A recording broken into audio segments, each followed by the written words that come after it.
CA foundation exam, आपकी लगन की असली परीक्षा। एक प्रतिष्ठित पेशे का रास्ता। बहुत लोग कोशिश करते हैं, लेकिन कुछ ही कामयाब होते हैं। क्यों? क्या यह सिर्फ मेहनत की बात है या कुछ और भी है? इसका जवाब इतना आसान नहीं है। मेहनत जरूरी है, इसमें कोई शक नहीं, लेकिन पूरी कहानी यही नहीं है। सोचो, एक बड़ा सा पत्थर पहाड़ी पर ऊपर ढकेल रहे हो। आप पूरी ताकत लगाते हो, लेकिन वो हिलता नहीं। आपको ज्यादा स्मार्ट तरीका चाहिए।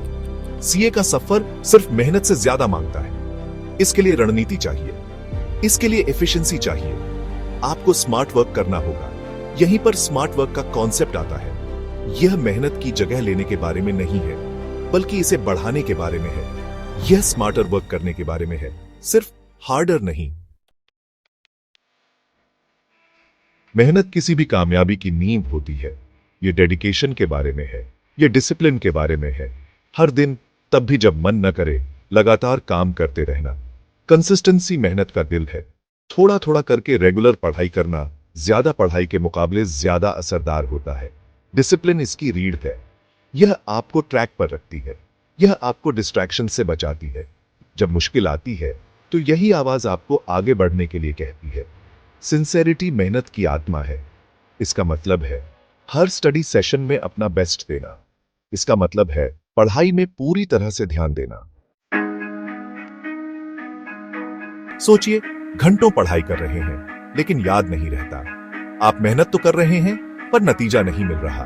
सिर्फ मेहनत पर निर्भर रहने का यही खतरा है। एक ऐसे स्टूडेंट के बारे में सोचो जो पूरी रात एग्जाम से पहले रट्टा मारता है। उन्हें लग सकता है कि वे मेहनत कर रहे हैं, लेकिन यह तरीका बेअसर और स्ट्रेसफुल है। बिना स्ट्रैटेजी के आप बहुत सारी चीजें एक साथ करने की कोशिश करते हैं, जिससे कंफ्यूजन और ओवरवेल्म होता है। बिना दिशा के मेहनत करना बिना पतवार के जहाज चलाने जैसा है। आप बहुत एनर्जी लगा सकते हैं, लेकिन अपनी मंजिल तक नहीं पहुंचेंगे। स्मार्ट वर्क का मतलब है आप जितनी मेहनत करते हैं, उसका ज्यादा से ज्यादा फायदा उठाना। यह स्मार्टर वर्क करने के बारे में है, हार्डर वर्क नहीं।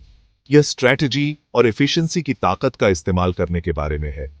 स्ट्रेटेजिक प्लानिंग स्मार्ट वर्क की नींव है। यह क्लियर गोल्स सेट करने के बारे में है।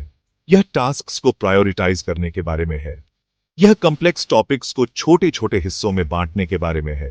एफिशिएंट स्टडी मेथड्स आपकी कामयाबी के टूल्स हैं। पोमोडोरो टेक्निक जैसे तरीके आपको फोकस और प्रोडक्टिविटी बनाए रखने में मदद कर सकते हैं।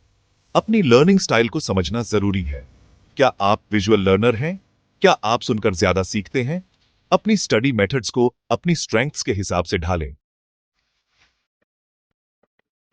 सेक्शन 5, कामयाबी का फॉर्मूला, मेहनत प्लस स्मार्ट वर्क। जरूरी बात यह है कि मेहनत और स्मार्ट वर्क में से किसी एक को चुनना नहीं है, बल्कि दोनों को अपनाना है।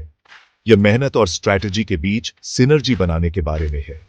इसे ऐसे समझो, मेहनत ईंधन है और स्मार्ट वर्क इंजन। आपको कामयाबी के लिए दोनों की जरूरत है। जो स्टूडेंट लगातार मेहनत करता है, लेकिन साथ ही स्ट्रेटेजिक प्लानिंग और एफिशिएंट स्टडी मेथड्स का भी इस्तेमाल करता है, उसके कामयाब होने की संभावना ज्यादा होती है। जब आप मेहनत के डेडिकेशन को स्मार्ट वर्क के फोकस के साथ जोड़ते हैं, तो आप एक पावरफुल फोर्स बनाते हैं, जो किसी भी चुनौती से पार पा सकती है।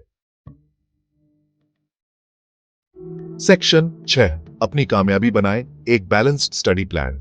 एक अच्छी तरह से बनाया गया स्टडी प्लान आपकी कामयाबी का रोड मैप है। इसमें मेहनत और स्मार्ट वर्क दोनों के सिद्धांत शामिल होने चाहिए। प्रायोरिटाइज करें, एक प्रायोरिटी टेबल बनाएं। एग्जाम में वेटेज और आपके कंफर्ट लेवल के हिसाब से टॉपिक्स को रैंक करें। पहले हाई इंपैक्ट एरियाज पर ध्यान दें। टाइम मैनेजमेंट, हर सब्जेक्ट के लिए स्पेसिफिक टाइम स्लॉट्स एलोकेट करें। फोकस बनाए रखने और बर्नआउट से बचने के लिए पोमोडोरो टेक्निक जैसे तरीकों का इस्तेमाल करें। रेगुलर रिवीजन, बार बार रिवीजन करना जरूरी है। आखिरी मिनट तक इंतजार न करें। अपनी समझ को मजबूत करने के लिए कॉन्सेप्ट्स को रेगुलरली रिविजिट करें। Practice practice practice, mock test और पिछले साल के पेपर्स सॉल्व करें।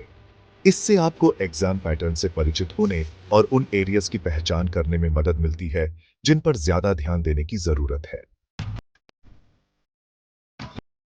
सेक्शन 7, कॉन्सेप्ट क्लैरिटी, कामयाबी की नींव। रट्टा मारने से आप कुछ एग्जाम पास कर सकते हैं, लेकिन इससे मजबूत नींव नहीं बनेगी। कॉन्सेप्ट क्लैरिटी पर ध्यान दें। जब आप क्या के पीछे के क्यों को समझते हैं, तो आप अपने नॉलेज को अप्लाई करने के लिए बेहतर तरीके से तैयार होते हैं। सीए एग्जाम के लिए यह बहुत जरूरी है, जो आपकी एप्लीकेशन स्किल्स को टेस्ट करते हैं। सवाल पूछने से न डरें। अपने टीचर्स, मेंटर्स या पीयर्स से मदद लें। जितनी ज्यादा क्लैरिटी आपको मिलेगी, उतना ही ज्यादा कॉन्फिडेंट आप बनेंगे।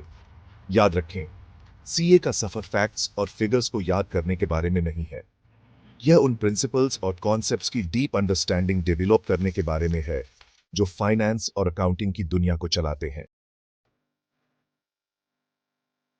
सेक्शन 8, आपका कामयाबी का सफर, चुनौती को अपनाएं।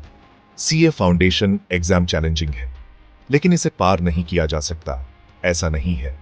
इसे मेहनत, स्मार्ट वर्क और खुद पर अटूट विश्वास के साथ अप्रोच करें। याद रखें, कामयाबी एक मंजिल नहीं, एक सफर है। रास्ते में रुकावटें आएंगी, डाउट के पल आएंगे, लेकिन इन्हीं पलों में आपकी रेजिलियंस और डिटर्मिनेशन की परीक्षा होगी। चुनौतियों को अपनाएं, क्योंकि ये आपको मजबूत बनाएंगी। अपनी गलतियों से सीखें, क्योंकि ये आपको समझदार बनाएंगी। और अपने सपनों को कभी मत छोड़ो। सीए प्रोफेशन उन लोगों का इंतजार करता है जो मेहनत करने और स्मार्ट वर्क करने को तैयार हैं।